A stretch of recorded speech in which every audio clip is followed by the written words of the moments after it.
дар тӯли 3 рӯз мушоҳидаи он шудем, ки 3 маротиба яъне онҳо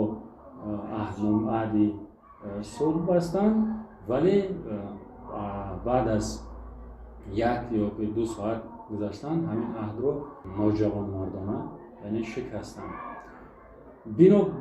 болои ҳама ин гуфтуҳое ки шуд, бояд қайд кард, ки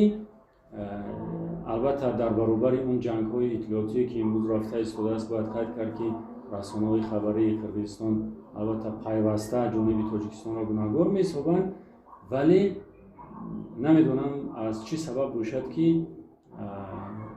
ҳамин тиру туфангҳое ки тавассути ҳавопаймоҳои бесарнишин аз ҷониби Қирғизистон ҳамла карданду дар масҷиду дар мактабу дар дигар биноҳои иншоотҳое ки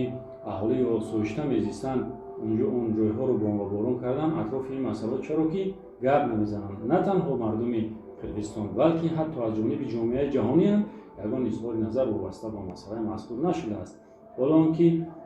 аз ҷониби мардуми Тоҷикистон наворҳое ки масалан ҷасадҳои кушташудаи тифлакон, 2 тан ноболиғ писарак ва духтараке ки дар